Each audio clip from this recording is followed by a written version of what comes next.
Hello, everyone at Rapid Crush. My name is Nathan with FreeUp.com. People call me the remote hiring guy because I love hiring remote workers.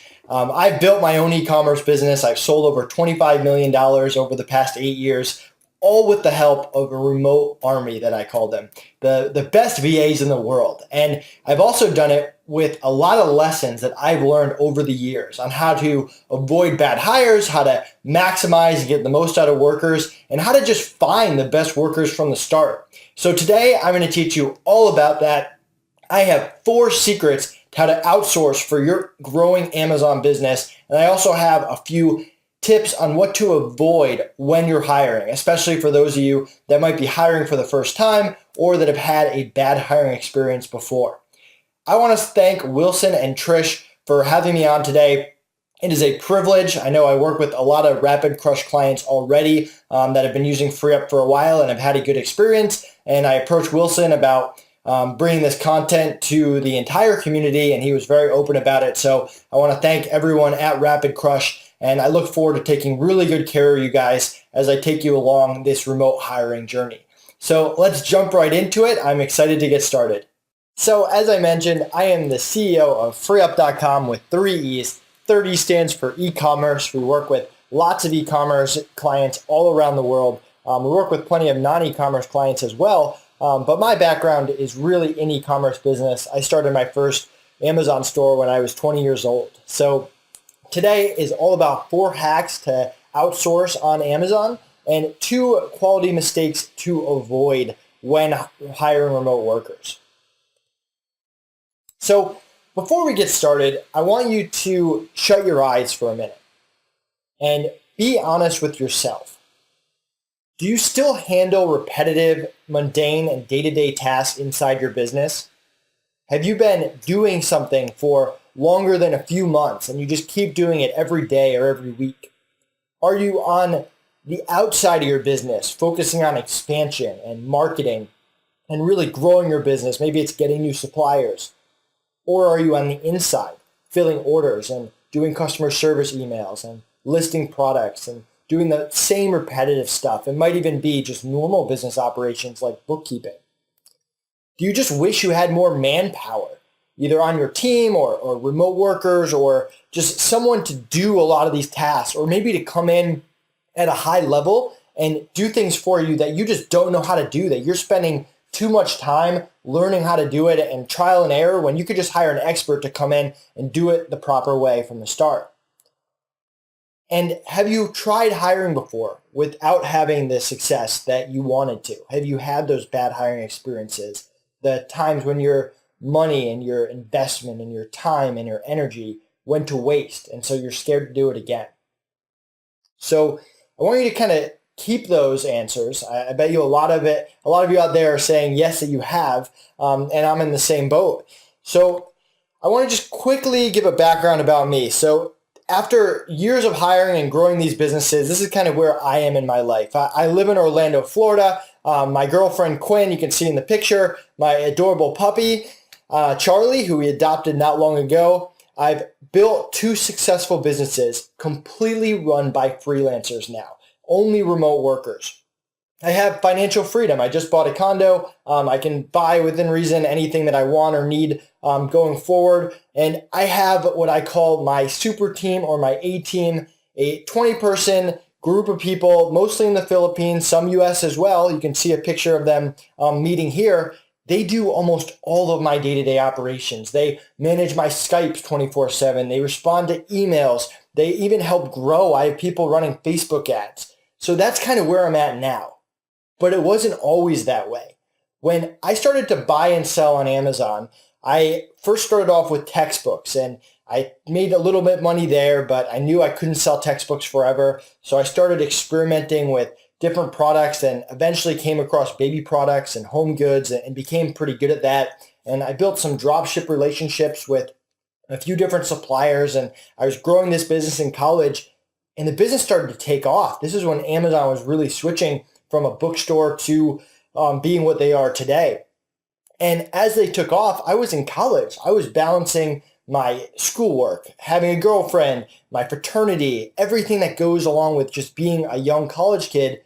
Not to mention, I was an entrepreneur for the first time and I had no idea what I was doing. And it was incredibly overwhelming. And I'm sure a lot of you can relate. And busy season, the first year, took me by surprise. It hit me hard. Yes, I made a lot of money, but I was getting killed with orders that I had to fill all manually, destroyed with customer service emails, not to mention returns in January. And I went crazy. I was working 20-hour days. I was stressed out of my mind. I definitely ruined a bunch of relationships. And once I got through that busy season, I was really determined to never let that happen again. And it wasn't an easy task. I mean, I was a 20-year-old trying to hire employees. I didn't know about remote workers until years later. And it was a lot of really good hires, but also really bad hires. My business partner, Connor, who you can see in the picture, you can also see a picture of me with hair. He was one of my first hires, and he was incredible. He's been my business partner ever since. And I made a lot of bad hires that really cost me in years 1 through 5. And it just wasted so much time and energy. And I remember having to check in and work weekends and nights, and it hurt a lot of my relationships. And I definitely burned some bridges along that way. I mean, I was a really stressed entrepreneur. There was just so much going on. And when I found out about remote workers, when a friend of mine introduced me to the Odesk and the Upworks of the world, I really saw this as an opportunity to get out of the day-to-day operations. I didn't have an office. I didn't have a warehouse. I needed to be able to have remote workers doing stuff for me. And once I became determined and that light bulb went off, my life really changed for the better. And I was able to get out of my business, focus on expansion. I loved it so much that I created a marketplace for freelancers that were already pre-vetted, where we get hundreds of applicants every week and we vet them and we take the top 1% and we make them available to clients. And I loved it so much that I went around to podcasts and webinars and started speaking at conferences all about the power of remote hiring, because I know I went from a young entrepreneur that was stressed out of his mind, that only focused on work, to having a better balance and making more money and expanding and focusing on stuff that I enjoyed. And over the past 8 years, I've learned from all the good hires and all the bad hires that I've made.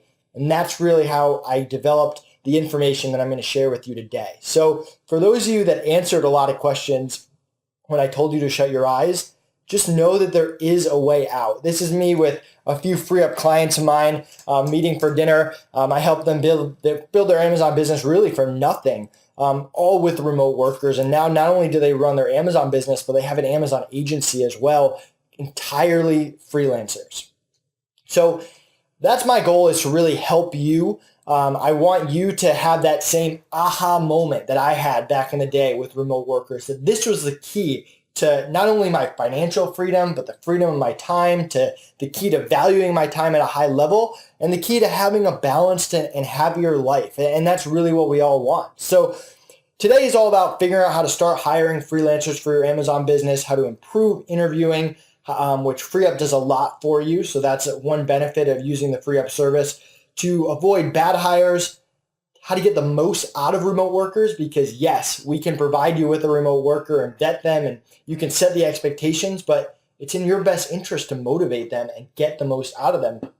And then we're also going to talk about some Amazon tasks that you can start outsourcing today. Maybe open up your brain a little bit to more things that you can take off your plate, maybe some things that you didn't have on your original list. So hack number 1 is to identify the tasks to take off your plate. So I have a picture of a lake here, and that's because I want you to go sit by a lake or a place that you really like, away from your computer. And I know how hard it is to do that. I freak out a little bit when I'm away from my computer or away from my phone. But I want you to really just take a little bit of time. Grab your wife or your business partner, whoever you work with, maybe people who are already on your team, bring them with you, and create 2 lists. So the first list is everything you do on that day-to-day, month-to-month, week-to-week basis. And you're going to order it from easiest to hardest. Then I want you to circle the 3 easiest things on your list and star the one that you hate the most. So list of everything you do, circle the 3 easiest ones, and star the one that you hate the most.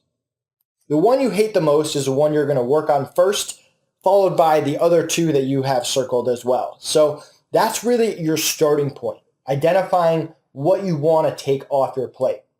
This could be bookkeeping, which I personally hate. It could be your customer service emails, which is something that I remember the first day I took customer service off my plate. It was an incredible feeling knowing that I had someone reliable that I trusted responding to all these emails. Whatever it is in your business, really figure that out. Now the other list is what's too far outside your core competency or your core skill set. So what I mean by that is I'm a sales guy. I am good at doing webinars and podcasts and creating systems and processes. That's really what I like to focus on. I'm not a good graphic designer. I'm not a great writer. I'm not good at bookkeeping. So stuff that's outside of what your core focus should be. And most of the time as an entrepreneur, your core focus should be on expansion. Things that make you more money, get you more suppliers, manufacturers, things that really expand your business that lead to more sales. So really focus on those and create a list of things you're just not good at. It might be Amazon PPC. It might be optimizing listings or writing. It could be, hey, filing my taxes, because yes, you need to hire an accountant, but create all those different things. And we offer accounting services as well, but create a list of all those different things that you're not good at. And that's going to be your focus down the line. Once you get better at hiring, instead of spending 3 months learning how to master PPC campaigns, you can hire an expert to come in and from day one, make you more money by doing it correctly from the beginning. So that's one of my hacks that I've been able to do. I hire really talented people to do things that I'm not good at, and they make me look good, and they make me more money, or they save me money. And it's really a secret to how most entrepreneurs work. If you look at the richest people in the world, they don't know how to do every little thing in their company. And they hire top-notch people to do it. And with freelancers, it's affordable. You can hire top people in that $25 to $50 an hour range. You can hire them for one-time projects, even if it's not ongoing.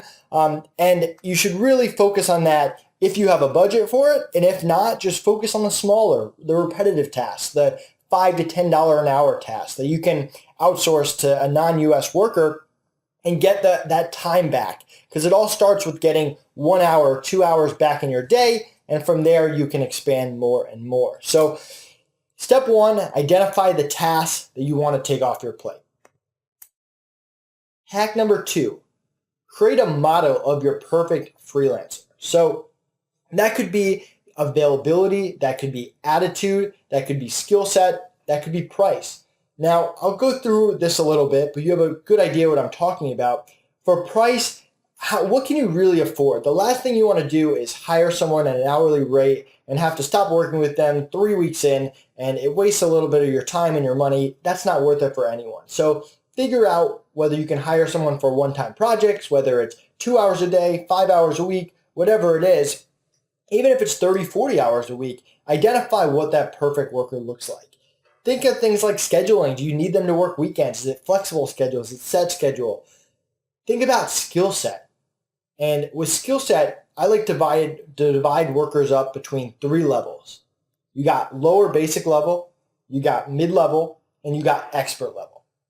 So low level, basic level, those are workers that you're teaching. They're there to follow your systems, your processes, your standard operating procedures. Now, if you don't have standard operating procedures, you can't just hire a basic level worker and be like, run my Amazon PPC. You're not going to have a good experience. But for things that you have your systems and process in place, FreeUp can offer you a skilled worker with experience that has a great attitude and communicates, and you just have to show them your operating procedures for them to follow, keeping in mind that yours is going to be different from another client's. So that's what basic and lower level is. For mid-level workers, you're looking for a specialist, someone who's really good at doing that one thing. Maybe it's optimizing Amazon listings or FBA returns or finding suppliers in China, whatever it is. So what you want to do is identify what you need done, but you don't have standard operating procedures they're going to follow. They're going to do it their own way. Now, you can have input in that, but again, they're not following your system, your process. They're also not really there to consult with you. They are there to to do a task at a high level and move on to the next task, whether it's with you or another client. So this might be a little bit more project-based, or it could be more ongoing, but again, they're not really following your system. Then you've got the experts. Those are the $25 to $50 an hour people, whereas the mid-level are more that 10 to 30, and the lower level are the 10 or below. The expert level people, yes, they can do tasks at a high level just like the mid-level person, maybe even better, but they can also consult with you. They can give advice. They can pull you in the right direction. They can audit your business. They can do a discovery phase. In addition to that, they can project manage. They can help create systems and processes for lower and basic level workers. So that knowing what level of worker you need is incredibly important. We talked about availability a little bit. What kind of attitude do you need? Is your business more cutthroat? Is it more warm and fuzzy? You want to surround yourself by similar-minded people. So FreeUp makes it easy. After you have an account, you click Request a Worker. It asks you questions so we know exactly what you want, US, non-US, skill set, price point. So I promise you, if you don't know what you want, we're not going to know what you want. So that's why hack number 2 is to really get specific and figure out what the perfect worker for you looks like. Hack number 3, how do you interview to find the best? And this is really the best part about FreeUp is we get those hundreds of applicants every week. We vet them for skill, attitude, and communication. We take the top 1% and we make them available to you. So you just submit a request and we fill it. But even after we fill the request and we introduce you to a worker that we think is a good fit for your project, your task, you can still do a 10 to 15 minute interview. And it's important that you know what you're looking for. So we want to teach you the basics of interviewing. Now, in my opinion, people interview the wrong way. I once took a college course on how to interview properly. It didn't teach me how to do the task properly. It just taught me how to interview well and to answer interview questions. You want to avoid that. You don't want to look for just the right answer. People are very good at giving those standard answers. What you want to do is you want to focus on skill, attitude, communication, and finding red flags. And what I mean by red flags is you're trying to trick the person. You're trying to pull information out of them that is a red flag to you that they might not be who they say they are. They might not have the skills they say they have. They might not be able to communicate in the way that they say or the way that you want. They might not have the attitude that you're looking for. So let's break this down a little bit. For skill, there's a time and a place for a 10 out of 10 worker. There's a time and a place for a 5 out of 5 worker. Jeff, we'll edit that. There's a time and a place for a 10 out of 10 worker. There's a time and a place for a 5 out of 10 worker. What's important is that you know who's a 5 out of 10 and who's a 10 out of 10 so that you can pay them and hire them accordingly. You want to do research. Even if it's PPC or optimizing listings and you don't know what you're talking about, you won't need to have that basic background so you can ask intelligent questions and identify what skill set they're really at. And also, are they staying up to date on whatever it is you're hiring them for? So skills is a little bit more unique to whatever you're hiring for. Obviously, if you hire someone for emails, you want someone who has customer service experience. You don't want to be teaching someone from scratch. You can save some money that way, but it's usually not a great long-term investment. Now, with attitude, the best way that I can describe attitude is, I mentioned I hate doing QuickBooks. If I hire someone to do my QuickBooks, they need to love doing QuickBooks as much as I love being an entrepreneur. And I'm very passionate about being an entrepreneur. Those are the kind of people that I'm looking for. People who love what they do. People who are not just in it for a paycheck. People who just care. We've all worked with someone who's a cancer, who makes everyone around them miserable, who's not happy, who doesn't enjoy work. We want to avoid those people. Now, communication is incredibly important as well. I don't care how talented you are, how skilled you are. I don't care what kind of attitude and passion you have. If you and I can't communicate at the highest possible level, it's never going to work out. And you will run into a lot of issues. So really focus on skill, attitude, and communication. When people hire, a lot of times they just focus on skill. Hey, you know Amazon really well, you're hired. They don't focus on the outside variables, the attitude and communication. So the cool thing about Free Up is we spend a lot of time vetting people for attitude and communication. So when you meet people, they should be responding fast, one business day at the latest. They should speak English at a very high level. They should be passionate and love what they're doing. Obviously, if they're not, let us know so that you can focus on, are they the right fit for me? Do they have the skill that I need? And we vet them for skill too, but are they that low or mid-level or expert level person that we talked about? And do they fit your other requirements like scheduling, like having a background that you need, whatever specific for your business? So you focus on those things during your 10 to 15 minutes while we can handle the pre-vetting of the skill, attitude, and communication. My last piece of advice on this slide is to really value your time. So if you need someone to work every Saturday, the first question you should ask on your interview is confirming that they can work every Saturday. And if they can't, there's no reason to waste your time on the interview. You don't have to be rude about it. Just say, hey, I'm sorry, I don't want to waste your time. I really need someone who can work every Saturday. And move on and spend your time interviewing someone else. Click reject, put in feedback, send it back to us so that we can get you someone else based on that feedback. So prioritize your interview questions so that you can really value your time at the highest possible level. I put in here, there's an article of 6 crucial interview questions. You can find it on the Free Up blog. We'll make sure that Rapid Crush has links to it as well. This can really help you interview workers effectively and quick. You shouldn't have to meet with them for longer than 15 minutes because we know how valuable your time is.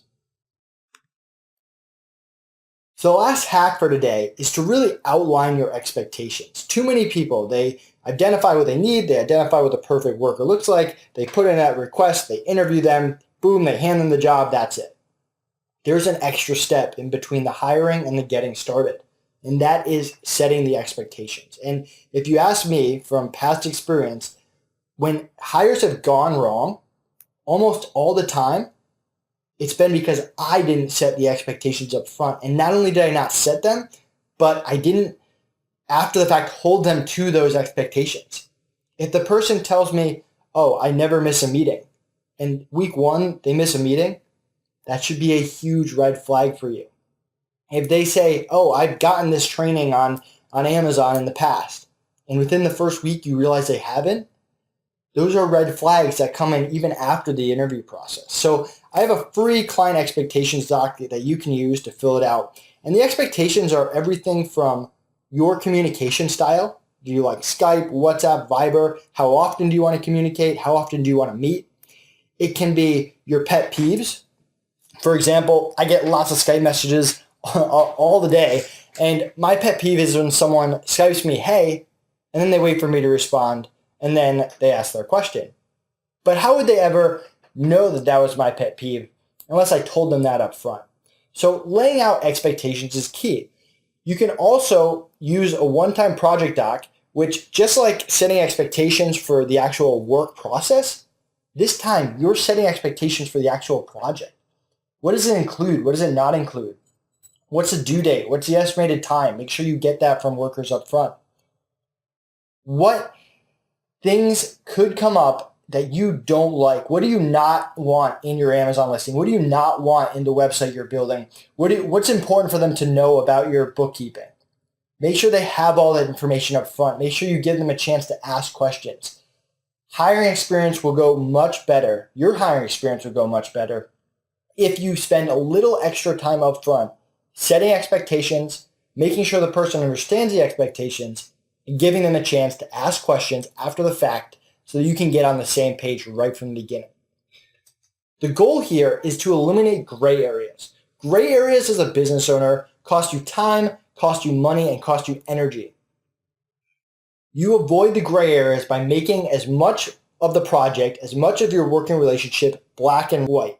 This is good, this is bad, this is correct, this is incorrect. The more you can do with that up front, the more time you'll save down the line fixing issues and going backwards.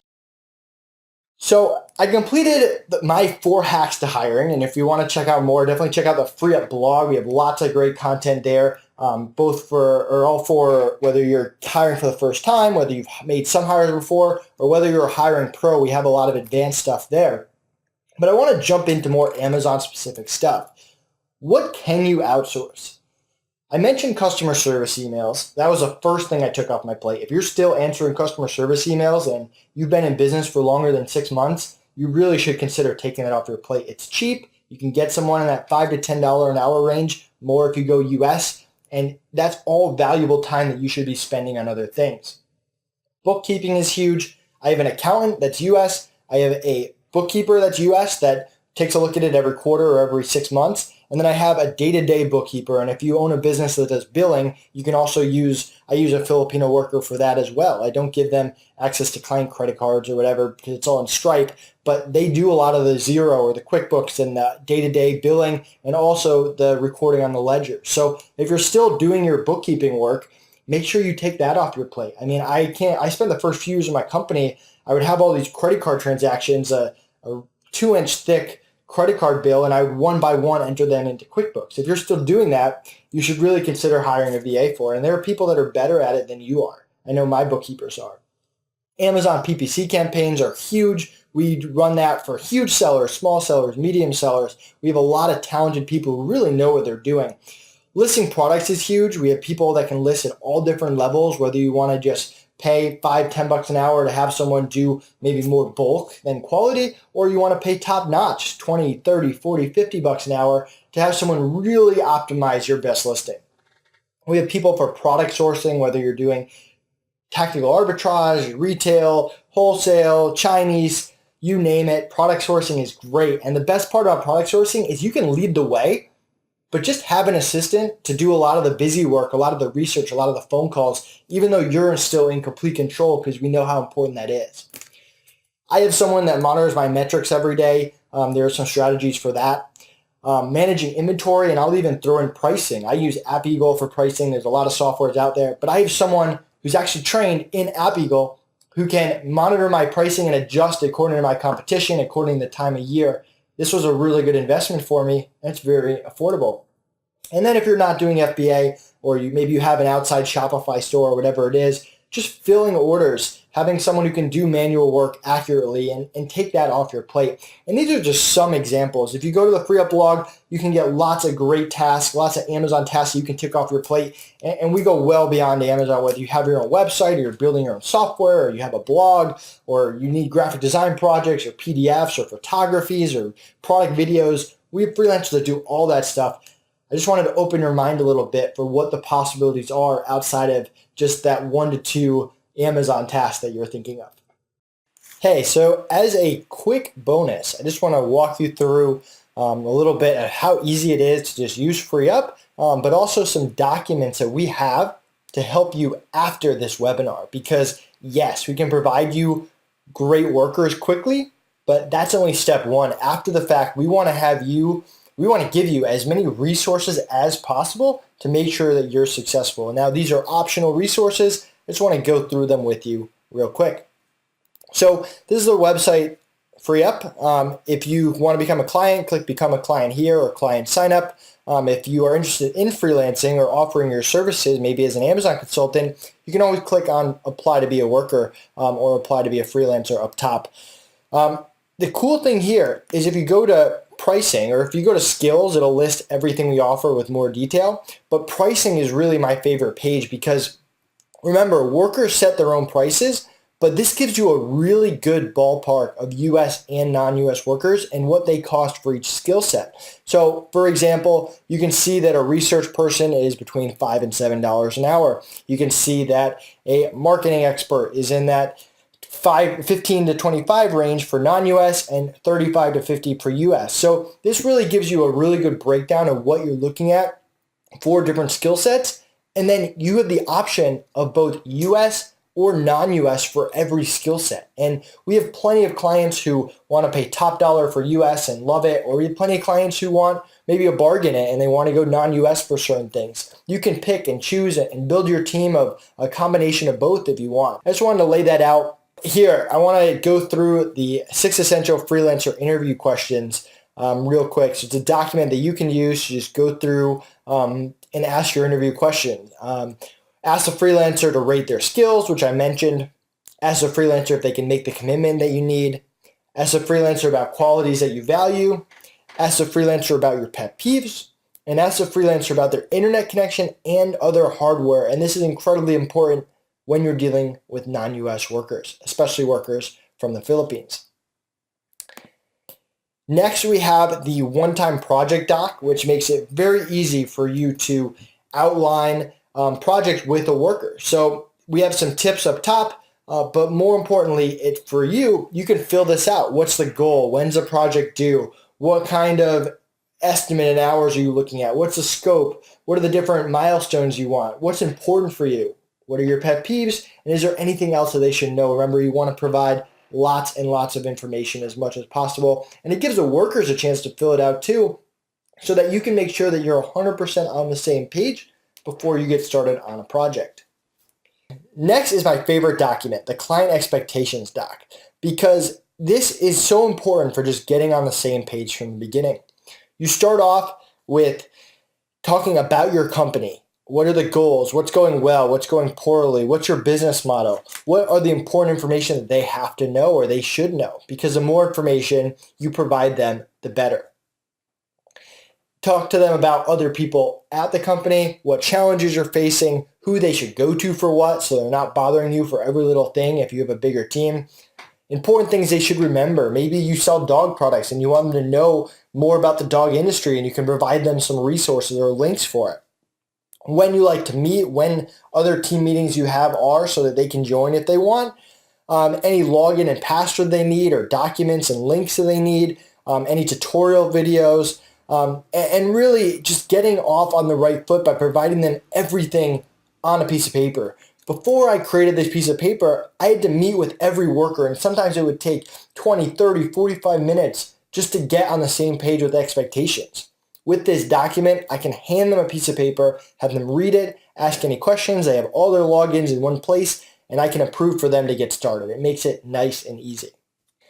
So next is the email templates. So these are just some nice templates that I created for how to go back and forth with a worker. I created it because I had this client who was struggling to communicate with workers effectively. His tone wasn't very nice, according to the workers. He also had trouble getting his point across, and some clients are scared of conflict or different things. So these are just some nice templates that you can use and just fill in the blank on how to give bad feedback, how to give good feedback, how to talk to workers about any billing disputes, how to pause them if you want, how to reject a worker or postpone a project. These are just templates for you to have in your back pocket in case anything goes offline. And we're there to make sure to help you, there to make sure that it stays online, but these are just good things to have. So I know I've kind of dumped a lot of knowledge on you, but it's all good. It's all stuff that's going to help you. I want to teach you two things to just avoid. These are some lessons that I learned. So back when I was starting my first business, I hired a manager of the day, and their job was to do everything. And they were good at it. Customer emails. I had them filling orders. I had them monitoring metrics. I had them working with pricing, doing every single thing, 5 to 8 hours a day.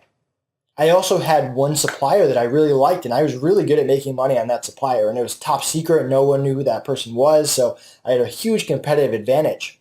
And after a year of building up this business, I went on my first vacation. And I kid you not, on day one of my vacation, it was in Myrtle Beach, I got a phone call that my manager of the day quit, decided to focus on school because he was in college. So my 6 months of training was out the door. And then just to top it off, my supplier decided no longer to work with us, same day, within a few hours of each other. And then to top that off, I got an email from my accountant that someone had stolen my identity. And I survived the identity thing. I didn't lose any money. But when I got back, I had to start my business over. But I learned a very valuable lesson about diversifying, about not putting your eggs in one basket. I focused on getting more than one supplier. So if one dropped me, and they wouldn't be the last supplier to drop me, I had other ones, and it wasn't that big of a deal. I never got a manager of the day again. I really divided it up. So there was one person for customer service, or a few people, one person for bookkeeping, one person for order fulfillment, whatever it is.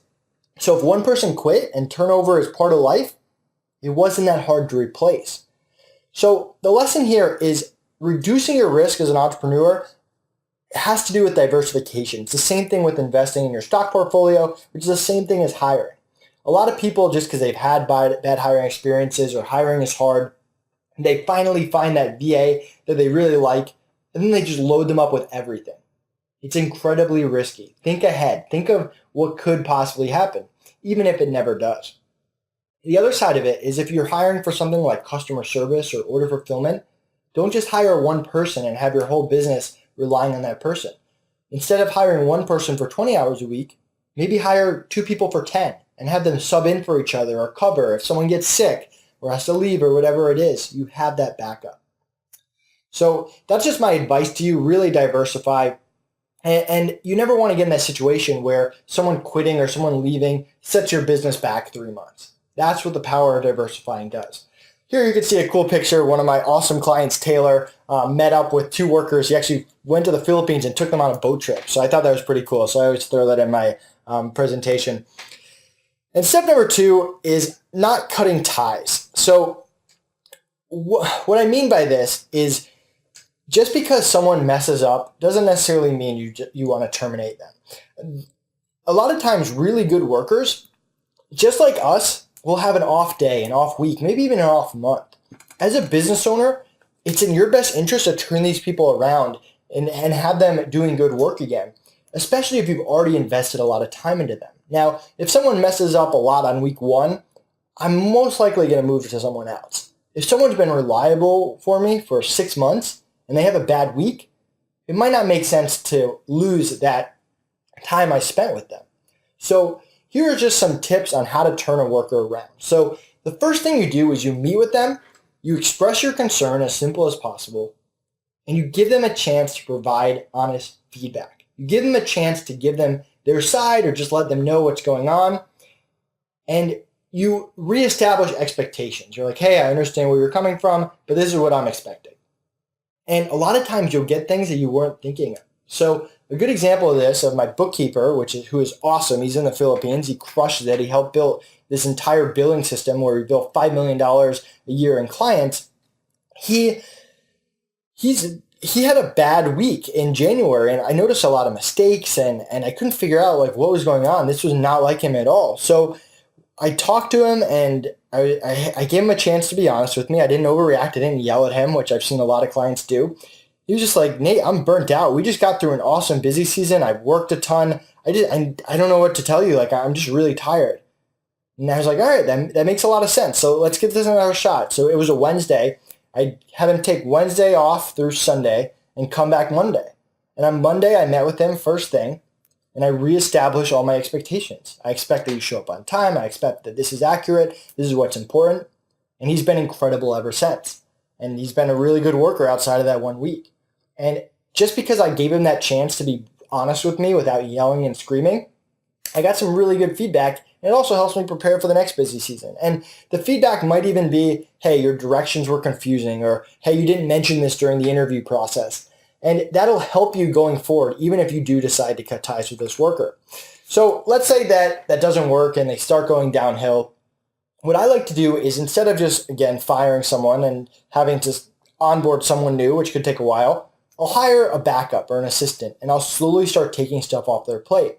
And one or two things usually happens. Either that person gets a wake-up call and they start doing good work again, and maybe now you have a backup and it still costs the same amount of money or less, and you're in a good shape and you diversified and all's well. Or it doesn't work out and the person, for whatever reason, is going downhill, and eventually you've taken enough stuff off of their plate, and then it's not that big of a deal if you lose them. It definitely will cost you a little money, but it's part of life. So both of these strategies are much better than just overreacting and screaming and cutting ties with someone you've invested a lot of money in. They're just much better strategies for getting the most out of someone and protecting your investment going forward.